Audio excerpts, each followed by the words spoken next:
श्री कृष्णा। आषाढ़ मास के शुक्ल पक्ष की एकादशी को देवशयनी एकादशी कहा जाता है। इसी एकादशी से चातुर्मास का आरंभ माना जाता है।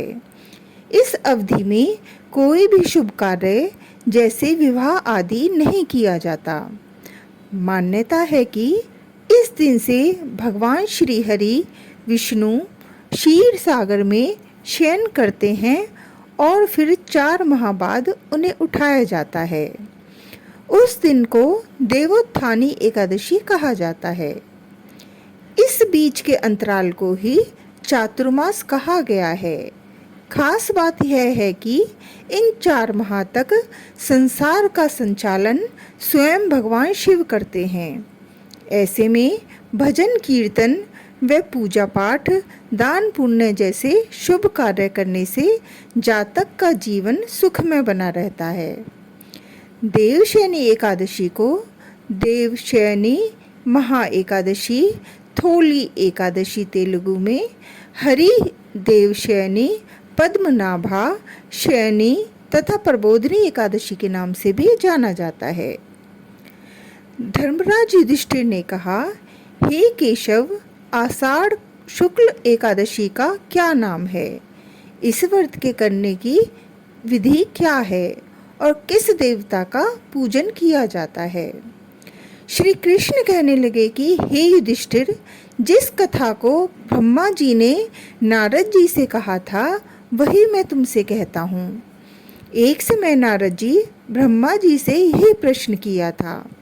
तब ब्रह्मा जी ने उत्तर दिया कि हे नारद, तुमने कलयुगी जीवों के उद्धार के लिए बहुत उत्तम प्रश्न किया है, क्योंकि देवशयनी एकादशी का व्रत सब व्रतों में उत्तम है। इस व्रत से समस्त पाप नष्ट हो जाते हैं और जो मनुष्य इस व्रत को नहीं करते वे नरकगामी होते हैं। इस व्रत के करने से भगवान विष्णु प्रसन्न होते हैं।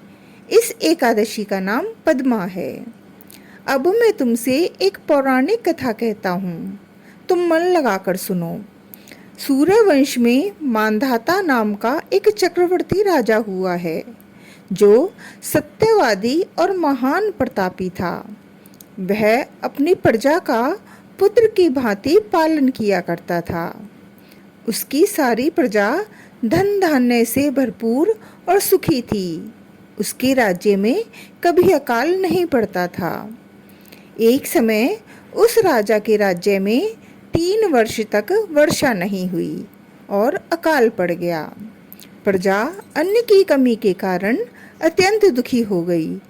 अन्न के न होने से राज्य में यज्ञादि भी बंद हो गए।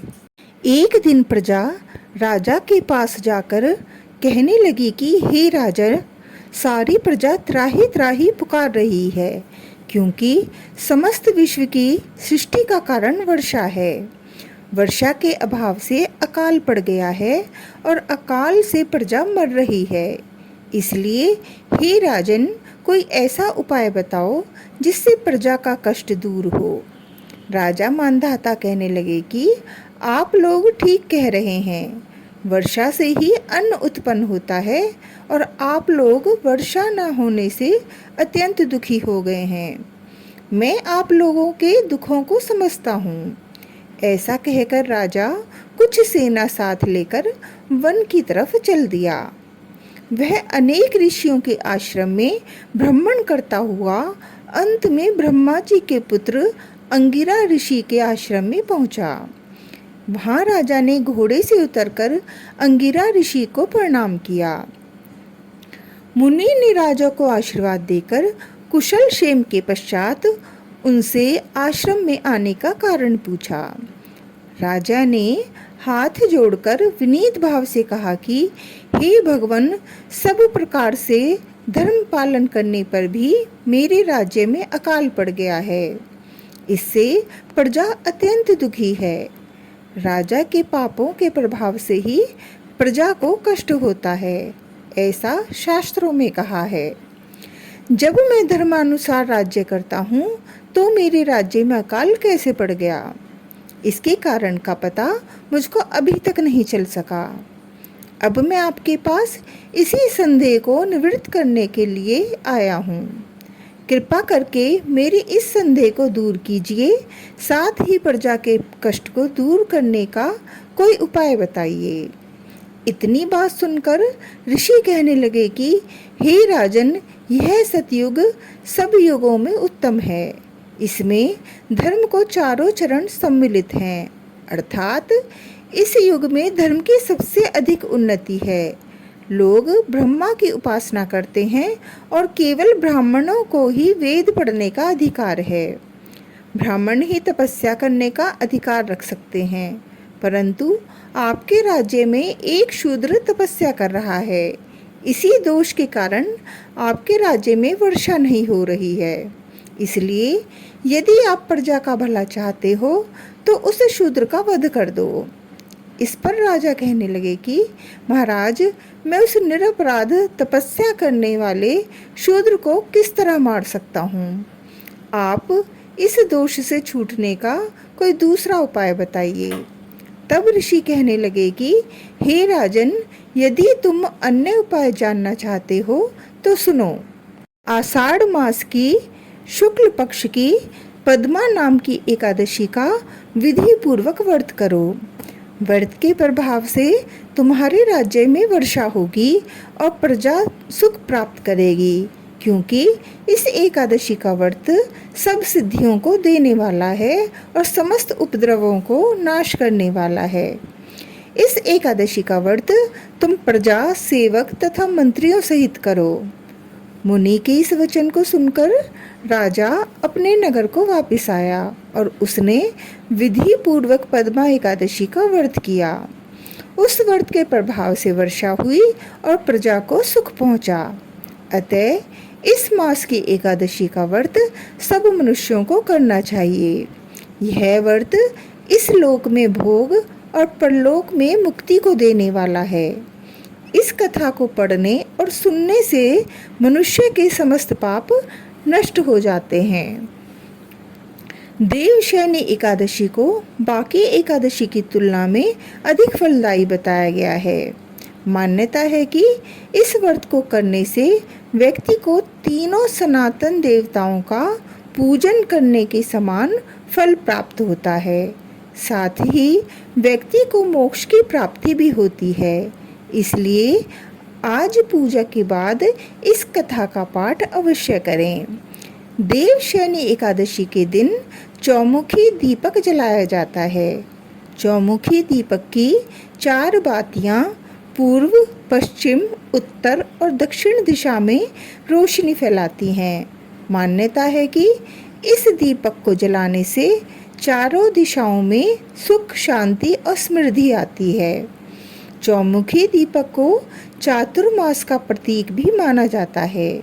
मान्यता है कि चौमुखी दीपक को जलाने से उस वक्त जबकि भगवान विष्णु सृष्टि का संचालन नहीं कर रहे हैं, तब उनकी अनुपस्थिति में यह घर में सकारात्मक ऊर्जा को बनाए रखेगा। श्री कृष्ण गोविंद हरे मुरारी, हे नाथ नारायण वासुदेवा। श्री कृष्ण गोविंद हरे मुरारी, हे नाथ नारायण वासुदेवा। जय एकादशी माता की जय हो, विष्णु भगवान की जय। एकादशी माता की आरती। ओम जय एकादशी माता मैया, जय एकादशी माता। विष्णु पूजी व्रत को धारण कर, विष्णु पूजी व्रत को धारण कर, शक्ति मुक्ति पाता। ओम जय एकादशी माता। तेरे नाम की नाऊं देवी, भक्ति प्रदान करनी मैया, भक्ति प्रदान करनी। गुण गौरव की देनी माता, शास्त्रों में वरनी। ओम जय एकादशी माता। मार्गशीर्ष के कृष्ण पक्ष की उत्पन्ना नाम कहे। शुक्ल पक्ष में होए मोक्षदा मुक्तिदाता बन गई। ओम जय एकादशी माता। पौष के कृष्ण पक्ष की सफला नाम कहे, मैया सफला नाम कहे। शुक्ल पक्ष में होए पुत्रदा आनंद अधिक रहे। ओम जय एकादशी माता। नाम षट्तिला माघ मास में कृष्ण पक्ष आवे, मैया कृष्ण पक्ष आवे। शुक्ल पक्ष में जया कहावे, विजय सदा पावे। ओम जय एकादशी माता। विजया फागुन कृष्ण पक्ष में शुक्ला आमन की, मैया शुक्ला आमल की।